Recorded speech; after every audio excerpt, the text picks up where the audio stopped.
Hi, and welcome to another episode of The Signal, where we talk about what it takes to win in high-stakes government-regulated markets. So the last few episodes, we've been talking about timing and how to get in projects at the right time to have the highest chance of success. But what if you're a subcontractor and the only way you can get into contracts is through a prime? It's not that easy, right? So I thought I'd share my experience about running a flood mitigation company and find out how I actually solved for this by learning the hard way. So I hope you enjoy. And Hurricane Sandy brought massive devastation to the East Coast US that absolutely destroyed properties, shorelines, long-term infrastructure, even the Jersey Shore, like the things that people think of that region for. Now, if you can imagine being a business owner, property owner, real estate investor, or even a council person in that area, just think about how devastating that was to your community. You too would probably think of how we can prevent something like this in the future. And it causes change. It caused business owners, property investors, and local government bodies to think, what's going to happen next? What are they going to do as they're worried about their investment now and for the future?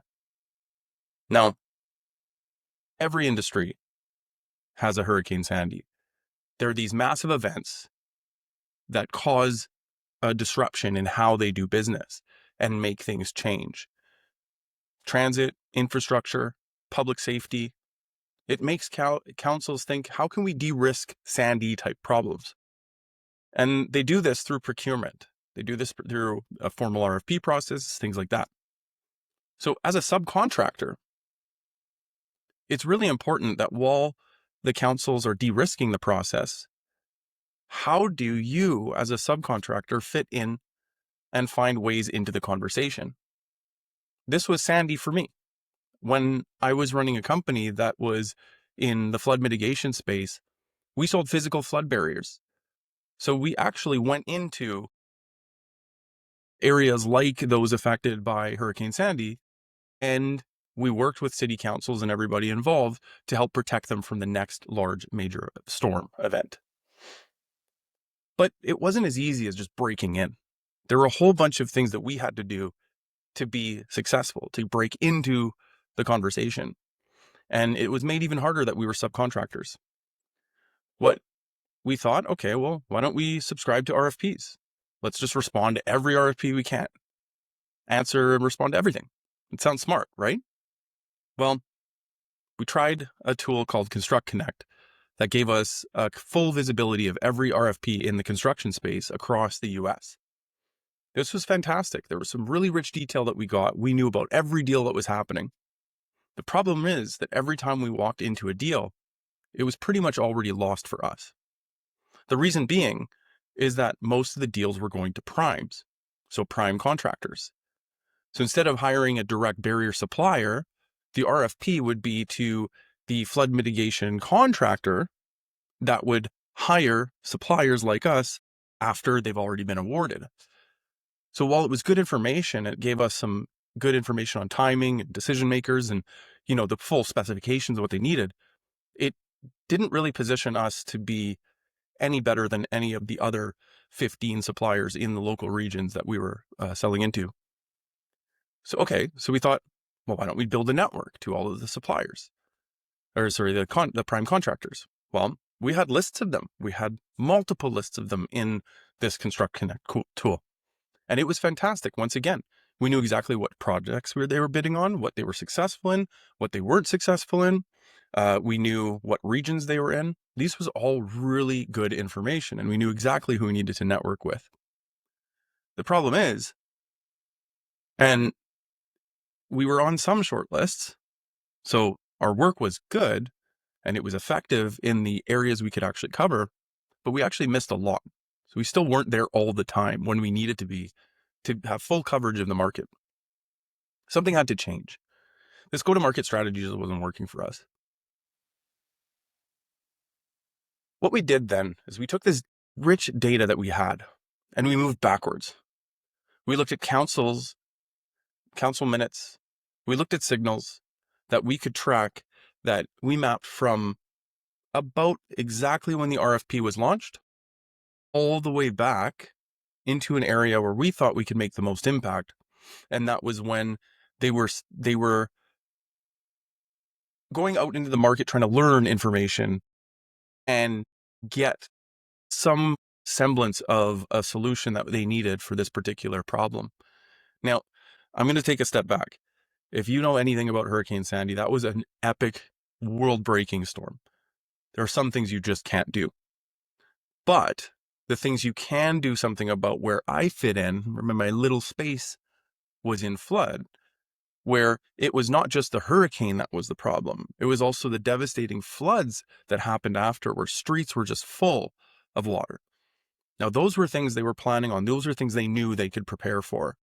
And in that case, we were able to actually get in and do some amazing things by presenting to city councils of several of the affected regions in Philadelphia, New Jersey, and so on and so forth.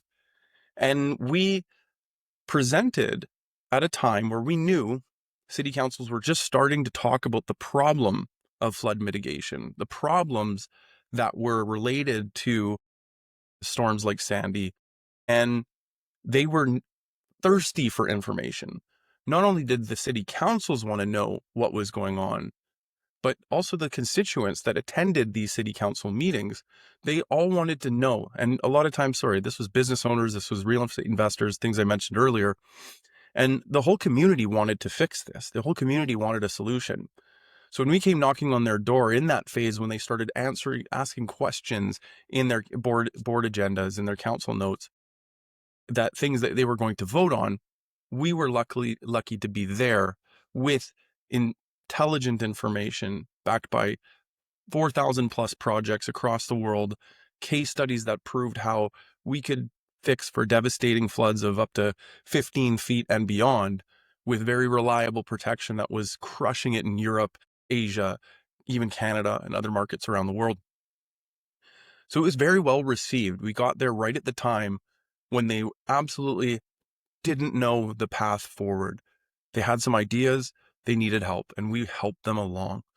So you can imagine how many more shortlists we were on after that. In fact, the company itself, in just 5 months after adopting this and similar strategies within the company, we were able to double revenue. So 200% year-over-year revenue growth in just 5 months. It was incredible. Now, taking that same playbook here at Signals, SOS Signals, we're doing the same playbook in marine, helping vessel suppliers do this.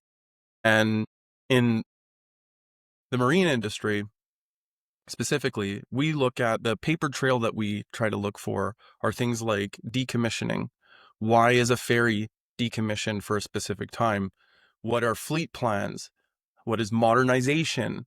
There's modernization things where they're upgrading entire fleets, maybe with new vessels or with upgrades to the ones that they have. All of these dry dock schedules as well, where there's a literal plan of the vessels that are going from service, so out of service, put into dry dock for several months in order to get them upgraded and back and fit to service. It's really cool walking through this and seeing that there's a distinct paper trail that is not all the same in marine, that in flood is very mimicked. So the same things we did to identify this paper trail in flood business, it actually applies very well to the marine business and transit and transportation and public infrastructure, public works. And we have seen this, that there is a tried and true process for getting not just the people who can respond to RFPs, so the shipyards who can respond in marine, the transit agency and the operations managers that can respond directly to transit outsourcing projects. We're talking about the sub-trades, the subcontractors that can go into those deals, and they have to sell not only to the agency themselves, but also to the primer contractor that's awarded that RFP. And that's even harder, right? Because it's so much easier to be able to be the prime and to be able to say, okay, yes, I can fix this particular problem for you. I'll take care of the subcontractors myself. When you're the sub, you really have to focus on market timing and conversations that you need to be a part of, really. So you need to de-risk your process instead of just focusing on the tried and true networking approach and building those strong relationships, which does work, but you're missing opportunities. Instead, align with your buyer's Sandy. So align with the government agencies and the regulated companies that you work with in those industries where these are giant events, and you can work backwards from those events leading up to them so that you can be right in the proper position to be their invaluable resource, to be the person, to be the company, to be the team that delivers the information they need to de-risk their process in procurement. So before we go today, I just want to ask you one question. If you think really long and hard what your clients are experiencing and the types of Sandy types events that are out there, what is it? What is the main event? What is the thing that's happening in their world every single day or every now and then that is a big catastrophic event that causes massive change in the way they approach a company like yours? Figure this out, and it won't matter if there's a prime or not. You'll be there, you'll be invaluable, and you'll get the contract.